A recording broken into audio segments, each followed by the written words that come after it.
السلام علیکم متی اللہ جان ایم جے ٹی وی اسلام آباد ہائی کورٹ میں جسٹس اعظم کی عدالت میں ایڈوکیٹ ایمان مزاری اور ایڈوکیٹ ہادی علی چٹھا کی طرف سے دائر کردہ اپنی سزا معطلی کی درخواستوں کی جلد سماعت کی درخواست کی آج سماعت ہوئی۔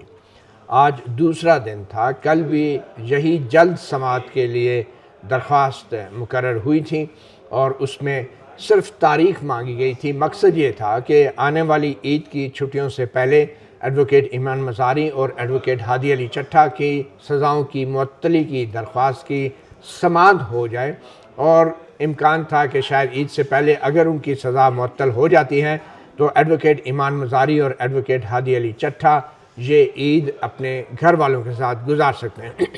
مگر کل کے دن جسٹس اعظم خان نے اعتراض اٹھایا تھا کہ سپریم کورٹ کی طرف سے جو 2 ہفتوں کے اندر ترجیحاً اس مقدمے کا فیصلہ کرنے کا حکم نامہ جاری ہوا تھا، اس کی مصدقہ کاپی جو ہے وہ جج صاحب کی فائل میں نہیں تھی، اور جج صاحب نے کہا تھا کہ یہ مصدقہ کاپی رجسٹرار آفس میں دائر کی جائے، باوجود اس کے کہ ایڈوکیٹ فیصل صدیقی جو ایڈوکیٹ ایمان مزاری اور ایڈوکیٹ ہادی علی چٹھا کی طرف سے پیش ہو رہے تھے، انہوں نے وہ مصدقہ کاپی کمرہ عدالت کے اندر جج صاحب کے سامنے پیش کر دی تھی۔ مگر جسٹس اعظم نے کل یہ کیس سننے کی بجائے کہا کہ یہ آپ رجسٹرار آفس میں جمع کرائیں، اور آج وہ کیس پھر دوبارہ لگا لیا، یعنی ایک دن مزید گزر گیا،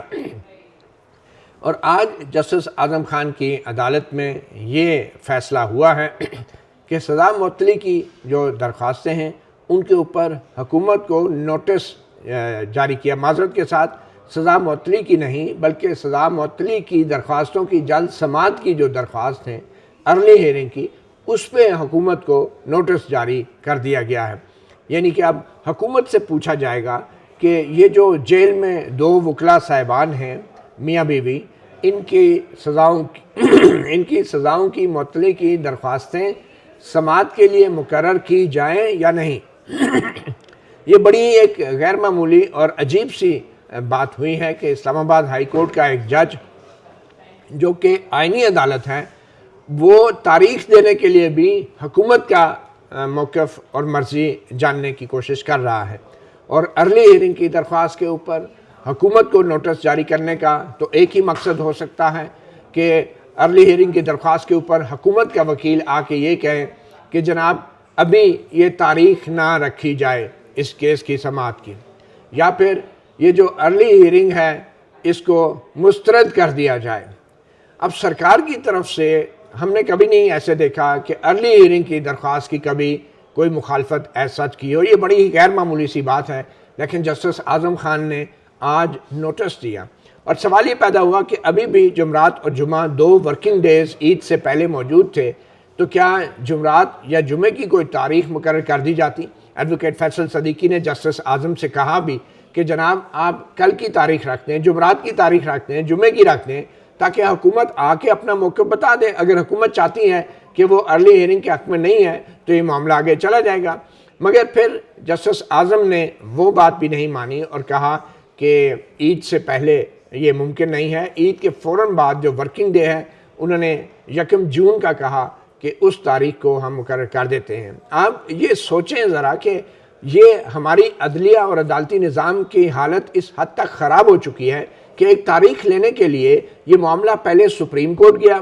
اور پھر سپریم کورٹ نے سزا معطلی کی درخواستوں کی فیصلہ جو ہے 2 ہفتے کے اندر ترجیحی بنیادوں پہ کرنے کے لیے حکم جاری کیا، اور اس کے باوجود بھی ابھی اسلام آباد ہائی کورٹ میں تاریخ لینے کے لیے الگ سے ایک ارلی ہیئرنگ کی درخواست دائر کی گئی، اور مقصد یہ تھا کہ عید سے پہلے جو ہے سزا معطلی کی درخواستیں مقرر کر دی جائیں۔ مگر تاریخ لینے کے حوالے سے بھی عید سے پہلے کوئی فیصلہ نہیں ہو سکا کہ کس تاریخ کو سنا جانا ہے، اور جسٹس اعظم نے اب یہ معاملہ عید کی چھٹیوں کے بعد 1 ورکنگ ڈے کے لیے مؤخر کر دیا ہے، اور یہ سزا معطلی کی معاملہ نہیں ہے، یہ فیصلہ ابھی ہائی کورٹ کرے گی، جسٹس اعظم کریں گے کہ اس کیس کے اندر سزا معطلی کی درخواستوں کے لیے کوئی تاریخ بھی دی جائے یا نہیں دی جائے۔ تو یہ تو حالات ہو گئے کہ تاریخ لینے کے لیے معاملات سپریم کورٹ جاتے ہیں، اور پھر سپریم کورٹ سے واپس اسلام آباد ہائی کورٹ آتے ہیں، اور اس کے اوپر پھر جسٹس اعظم صاحب جو ہیں وہ سرکار کو نوٹس کرتے ہیں کہ سرکار سے پوچھ لیں کہ ان 2 وکیلوں کی جو کہ جیل میں میاں بیوی ہیں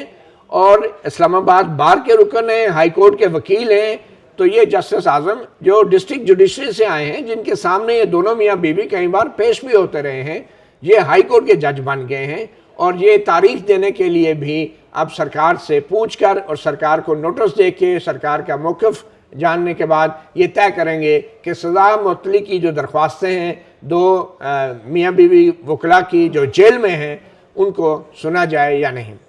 تو یہ اب تاریخ دینے کا معاملہ بھی عید کے بعد چلا گیا ہے. حالانکہ اگر جج صاحب چاہتے جو عام طور پہ معمول کی جو کارروائی ہوتی ہے اس میں ارلی ہیئرنگ کے اندر جو عدالت کے اندر جج بیٹھا ہوتا ہے وہ کوئی ایک تاریخ اناؤنس کر دیتا ہے کہ فلاں تاریخ کو آپ کا کیس لگ جائے گا یا اگلے ہفتے لگ جائے گا, اور وہ یہ بھی کہہ سکتے تھے کہ عید کے بعد لگ جائے گا. 1 جون کو وہ کیس بھی مقرر کر سکتے تھے, مگر نہیں, ابھی تک کیس کی بھی تاریخ مقرر نہیں ہوئی. اس کا فیصلہ بھی 1 جون کو ہوگا کہ آیا اس کیس کو سنا بھی جانا ہے یا نہیں. یہ انتہائی بدقسمتی کی بات ہے, انتہائی شرم کا مقام ہے ہماری عدلیہ کے لیے, ہائی کورٹ کے لیے, کہ ایک تاریخ لینے کے لیے اتنی تگدو اور اتنی جدوجہد کرنی پڑتی ہے, تو انصاف لینے کے لیے یہاں پہ کیا کچھ نہیں کرنا پڑتا ہوگا. تو یہ ایک عجیب سی صورتحال پیدا ہوئی ہے اسلام آباد ہائی کورٹ میں. اور آج کی اس کارروائی کے بعد ہم نے بات کی بیرسٹر مصطفیٰ نواز کھوکھر, اور سینئر قانون دان ہیں, سیاستدان بھی ہیں, اور تحریک تحفظ عین پاکستان کے ترجمان بھی ہیں, اور پھر ان کے بعد افراد سیاب خٹک جو ایک بہت ہی تاریخی ان کا کردار رہا ہے, جنرل ضیاء الحق اور جنرل مشرف کی فوجی عملیت کے خلاف, ان سے بھی بات کی. آئیے دیکھتے ہیں انہوں نے میڈیا سے گفتگو میں کیا کہا. متی بھائی, اس میں سپریم کورٹ کی ایک ڈائریکشن موجود ہے, اور اس ڈائریکشن میں انہوں نے کہا ہے کہ بڑے واضح طور پر کہا ہے کہ اس کیس کو جلد از جلد ودن 2 ویکس اسلام آباد ہائی کورٹ سن کر اس کے اوپر فیصلہ اپنا دے. مجھے تو ایسا لگتا ہے کہ اگر یہ ڈائریکشن سپریم کورٹ کی بجائے فیڈرل کانسٹیٹیوشنل کورٹ کی جانب سے آتی تو شاید اس کے اوپر زیادہ عمل ہوتا. عدالت کے طرز عمل سے یہ لگ رہا ہے کہ وہ سپریم کورٹ کی ڈائریکشنز ہوتے ہوئے بھی کوئی بادل ناخواستہ ان پر عمل کر رہے ہیں, جیسے سپریم کورٹ کو اب وہ حیثیت حاصل نہیں ہے جو اس سے پہلے حاصل تھی. اب تو ہماری عدلیہ کا جو نظام ہے یہ تو اب محض ایک اٹیچڈ ڈپارٹمنٹ ہے وزارت قانون کا, کہ جہاں سے ایگزیکٹو کی خواہشات کے برعکس اگر کوئی کیس کنٹینشس کیس سامنے لگا ہو تو اس کو پھر جان بوجھ کر التوا میں رکھا جاتا ہے, جان بوجھ کر اس سے نظریں چرائی جاتی ہیں, اور اگر ایسا موقع آ جائے کہ اب نظریں مزید بچانا ممکن نہ ہو تو اس میں الٹے سیدھے فیصلے دے کر لیٹیگنٹس کو مایوس کیا جاتا ہے. ایمان کا اور ہادی کا یہ حق ہے کہ ان کی یہ اپیلز ریگولرلی, ہمیں سپریم کورٹ جانے کی تو ضرورت محسوس ہونی ہی نہیں چاہیے تھی. نظام انصاف کو اپنے پروسیجرز کے تحت, قواعد و ضوابط کے تحت ان کا کیس بہت پہلے لگا دینا چاہیے تھا, لیکن مہینے گزر گئے اور ان کا کیس نہیں آ رہا, اور ہم صرف کیس لگوانے کی جو تگ و دو ہے ابھی تک اسی میں لگے. آپ سمجھتے ہیں کہ جو گزشتہ روز بھی تاخیر کی گئی اور آج پر کیس لایا گیا اور پھر آج اب 1 جون کر دی ہے, تو ایک مقصد یہ بھی تھا کہ ان کی دوسری عید بھی ایمان اور ہادی کی جیل میں کروائی جائے؟ پاسبلی, دیکھیں اب لگ تو ایسے ہی رہا ہے کہ کوئی ارجنسی نہیں نظر آ رہی, کہ جہاں پر سپریم کورٹ کی واضح ڈائریکشنز بھی موجود ہیں کہ کیس کو جلد سنا جائے, اس کے باوجود اگر عید کے بعد کی ایک لمبی چوڑی تاریخ دے دی جاتی ہے تو پھر اس سے یہ اخذ کرنا بعید تو نہیں ہوگا. افراد صاحب, کھٹک صاحب, آپ نے ضیاء کی آمریت بھی دیکھی, فیس کی, آپ نے جنرل مشرف کی آمریت بھی فیس کی. کیا آپ نے کبھی عدالتوں کی یہ بھی حالت دیکھی تھی کہ وہاں پر موبائل کی ٹارچ روشنی میں اعلیٰ عدالتوں میں سماعتیں ہو رہی ہوں کیسز کی؟ نہیں جناب, ایسا کبھی نہیں ہوا. میرا خیال یہ ہے کہ ضیاء الحق کا ماشاء اللہ میں نے دیکھا تھا, ملٹری کورٹس کا سامنا میں نے کیا ہے, لیکن یہ ملٹری کورٹس بھی اس طرح نہیں تھی جس طرح یہ ہیں ہماری نام سول عدالتیں ہیں. اور یہ 26ویں 27ویں 28ویں یہ جو ترمیمیں ہیں در حقیقت یہ PCOs ہیں, یہ کوئی ترمیمیں نہیں ہیں, یہ آئین کا کباڑہ کرنے کے لیے ہو رہی ہیں. تو اس کی وجہ سے ہم دیکھ رہے ہیں کہ ہماری عدلیہ, خصوصاً اعلیٰ عدلیہ, ایک طرح سے انصاف کا قبرستان بن گئی ہے ایک طرح سے. اور اب دیکھیں, یعنی آج جس طرح سے آپ نے دیکھا ہائی کورٹ میں بجلی نہ ہونے کی وجہ سے سماعت نہ ہو, یہ تصور ممکن نہیں تھا. لیکن میرا خیال یہ ہے کہ ان کو سپریم کورٹ سے ہدایت ملی ہے, اس کے مقابلے میں کسی اور زیادہ طاقتور جگہ سے جو